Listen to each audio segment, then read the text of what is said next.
नमस्कार दोस्तों, story audio book Mumbai channel में आपका स्वागत है। अगर आपको यह कहानी पसंद आती है तो चैनल को सब्सक्राइब करें। तो चलिए शुरू करते हैं।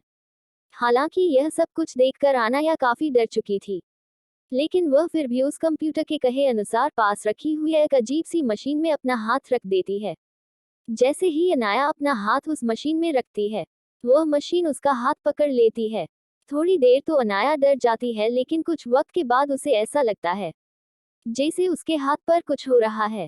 कुछ ही वक्त में उसके हाथ में तेज दर्द होता है और थोड़ी ही देर में वह मशीन वापस खुल जाती है। फिर से उस मशीन में से एक आवाज आती है जो अनाया से कहती है, हेलो मैडम, सेकंड ब्लड कन्वेशनर टेस्ट इज कंफर्म्ड, आप ही अनाया कपूर है। अनाया जब उस मशीन से अपना हाथ वापस खींच दी है तो उसके हाथ पर एक अजीब सा गजट लगा हुआ था। दिखने में तो वह एक आम सी घड़ी वॉच जैसा ही लग रहा था, तो अनाया उसे अपने दूसरे हाथ से छू लिया। वह गैजेट एक्टिवेटेड हो गया और अनाया से पूछता है, पासवर्ड प्लीज। अनाया का उसका पासवर्ड नहीं पता था, तो वह मन ही मन सोचती है कि मॉम ने इसका पासवर्ड क्या रखा होगा। तभी वह बोलती है, मुझे पासवर्ड नहीं पता है। फिर से उसके हाथ पर लगी हुई घड़ी से एक आवाज आती है, पासवर्ड इज कंफर्म्ड। यह सुनते ही अनाया चौंक जाती है और कहती है, क्या यही पासवर्ड था? हेलो मैम, मेरा नाम है रोबोट i10x2, जिसका इस्तेमाल लोग एक सेक्रेटरी की तरह कर सकते हैं। मैं दुनिया का सबसे एडवांस रोबो मॉडल हूँ। भले ही मेरे पास अपनी फिजिकल बॉडी नहीं है, लेकिन मैं दुनिया की हर जानकारी आपको दे सकता हूँ। आप ऐसा सोच सकती है कि मैं दुनिया का सबसे स्मार्ट ब्रेन हूँ। मैं कोई भी बिजनेस कर सकता हूँ। मैं कहीं भी जा सकता हूँ। मैं किसी भी चीज को हैक कर सकता हूँ और मैं किसी भी कंप्यूटर में घुस सकता हूँ। मुझे आपके लिए ही रखा गया था। मेरे जैसे रोबोट दुनिया में सिर्फ 10 है। आज से मैं आपका पर्सनल सेक्रेटरी हूँ। आप जो चाहे वह मुझे उस नाम से बुला सकते हैं। यह सुनकर अनाया का तो हाल बेहाल हो जाता है। वह सोचती है उसकी माँ उसके लिए क्या छोड़कर गई है, उसे कितना प्यार करती है। नहीं चाहती थी यह सारी चीजें किसी और के हाथ लगे, इसीलिए इन सब में इतने सारे पासवर्ड सिक्योरिटी लगाया गया है। अनाया खुशी से मुस्कुराती है और कहती है, आज से मैं तुम्हें रेम रैम कहकर बुलाऊंगी। यह सब कुछ करने के बाद अनाया उस क्लिप को देखने जाती है। वो उस क्लिप पर क्लिक करती है तो वह क्लिप शुरू हो जाती है। सामने से उसकी मॉम की आवाज आती है। उसकी मॉम कहती है, मेरी गुड़िया अनाया, अगर यह वीडियो क्लिप शुरू है तो उसका मतलब है मैं जिंदा नहीं हूँ और इस क्लिप को सिर्फ मेरी बेटी ही खोज सकती है। यानी कि तुम मुझे देख रही हो तो तुम अनाया ही हो। मुझे माफ करना मेरी बच्ची, मैं तुम्हें प्रोटेक्ट नहीं कर पाई। मैंने एक ऐसे शख्स पर यकीन किया जिस पर मुझे यकीन नहीं करना चाहिए था। मेरी बच्ची, अपनी जिंदगी में एक बात हमेशा याद रखना, इंसान चाहे अमीर हो या गरीब हो, लेकिन उसी इंसान का साथ देना जो भरोसे के काबिल हो। आज मैं तुम्हें कुछ बताना चाहती हूँ। मेरी बातें ध्यान से सुनना। तुम एक खास बच्ची हो, क्योंकि तुम्हारी माँ एक डॉक्टर के साथ एक केमिकल रिसर्च भी थी। मैंने एक खास तरह का फॉर्मूला बनाया है, जिसको मैंने तुम्हारे अंदर इंजेक्ट कर दिया था, जिसकी वजह से तुम्हारा ब्लड म्यूटेट हो चुका है और अब तुम एक सुपर इंटेलिजेंट इंसान बनोगी। अगर तुम्हारी सही से परवरिश होगी तो दुनिया की कोई ऐसी ताकत नहीं है जो तुम्हें हरा पाए। एक बात का खास ख्याल रखना, मैं चाहती हूँ जब तक तुम खुद को प्रोटेक्ट करने के काबिल ना बन जाओ, तब तक कभी किसी से मत बताना कि तुम्हें कितनी चीजें आती है और तुम्हारे पास कितने पावर से। ध्यान रखना, कभी किसी पर यकीन मत करना। तुम्हारे इतने इंटेलिजेंट होने की एक वजह तुम्हारे पापा भी है। तुम्हें लग रहा है कि तुम्हारे पापा तो एक आम इंसान है, लेकिन यह सब कुछ तुम्हारे लिए सब कुछ समझना काफी मुश्किल होगा। तुम अभी सिर्फ 16 साल की हो और तुम्हारे हाथ में जो रोबोट है वो तुम्हें हर चीज में गाइड करेगा। मेरे साथ क्या हुआ और मेरे बारे में और जानने के लिए खुद को साबित करना होगा। जिस दिन तुम उस सभी चैलेंज में पास हो जाओगी, उस दिन वो रोबोट तुम्हें एक और वीडियो देगा। तब तक के लिए अपना ख्याल रखना और खुद को स्ट्रॉन्ग रखना, दिमाग और फिजिकली दोनों तरह से। उसके बाद वो वीडियो बंद हो जाता है। अनाया बहुत ज्यादा रोती है और वो कहती है, मोम में खुद को साबित करके दिखाऊंगी। यह मेरा वादा है आपसे। उतना बोल के वो रेम को एक्टिवेट करती है और उसे पूछती है, रेम, क्या यहाँ पर रखी हुई मोम की सारी रिसर्च फाइल तुम्हारे पास पहले से मौजूद है? रेम कहता है, यस मेम, मौजूद है।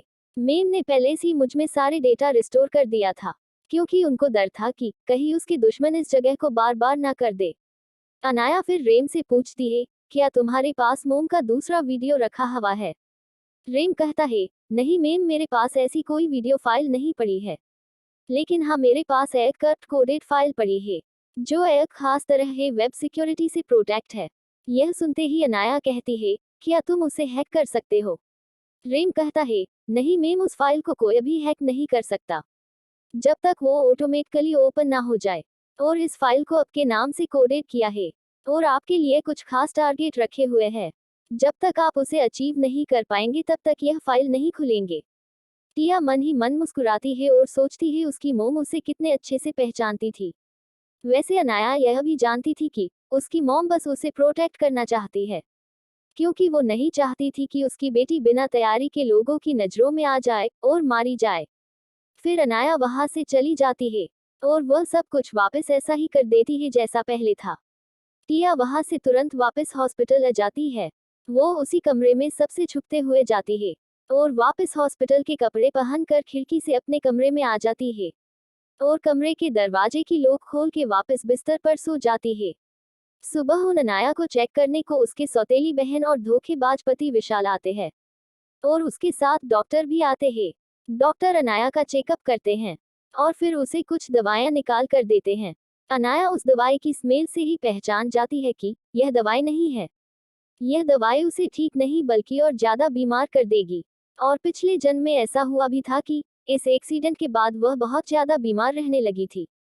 इसी की वजह से वो अपनी जिंदगी में कुछ भी कर नहीं पाई थी, ना ही कोई नई स्किल सीख पाई थी। यही वक्त था कि घर पर अकेले रहने की वजह से विशाल को उसके करीब आने का मौका मिला था, और उसने उस धोखेबाज इंसान पर भरोसा कर लिया था। उस समाज जाती है कि यह सब कुछ उसके साथ उसकी सौतेली माँ और बहन का ही किया धरा था। हालांकि अब तो उसे थोड़ा थोड़ा अपने पापा पर भी शक हो रहा है, लेकिन वो सब जाहिर करके खुद के लिए कोई मुसीबत नहीं खड़ी करना चाहती थी। वह बिना किसी की नजर में आए वह दवाई फेंक देती है और पानी पी लेती है। उसके बाद वो डॉक्टर वहां से चले जाते हैं। तभी उसकी बहन जानवी अपनी झूठी मुस्कान के साथ अनाया की फिक्र करते हुए पूछती है, क्या आप ठीक हो दीदी? आपको अपनी चोट पर ज्यादा दर्द तो नहीं हो रहा? आप आराम करें। उसी वक्त विशाल भी उसके पास आता है और कहता है, जानवी ठीक कह रही है, क्या तुम ठीक हो? तुम्हें कोई प्रॉब्लम तो नहीं है ना? अनाया भी अपने चेहरे पर एक झूठी मुस्कान के साथ कहती है, नहीं मैं बिल्कुल ठीक हूँ। और जम्हाई लेते हुए कहती है, मुझे नींद आ रही है, मैं थोड़ा सोना चाहती हूँ। इतना बोलकर वो लेट जाती है, और उसकी बहन जानवी और विशाल वहां से चले जाते हैं। बाहर जाते वक्त जानवी के चेहरे पर एक खतरनाक स्माइल होती है। वह मन ही मन कहती है, अब तुम्हें पूरी जिंदगी इतना ही बीमार रहना है अनाया, और जो कुछ भी तुम्हारा है वह अब सब कुछ मेरा हो जाएगा। बोलकर वह प्यार से विशाल का हाथ पकड़ती है, और विशाल से चापलूसी करते हुए कहती है, चलो विशाल हम चलते हैं कहीं बाहर खाना खाने। मैंने आज ब्रेकफास्ट नहीं किया है। विशाल भी प्यार से पूछता है, ठीक है तुम बताओ कहाँ जाना चाहती हो? जानवी खुश होते हुए कहती है, जहाँ तुम ले जाओ, और उसका हाथ को और ज्यादा टाइट से पकड़ लेती है। क्या अनाया इस जन्म में हर साजिश से बच पाएगी? और क्या वह इस जन्म में खुद को सुरक्षित रख पाएगी? क्या होगी अगली थानवी की चाल अनाया को हमेशा के लिए बर्बाद करने के लिए, चलने के लिए?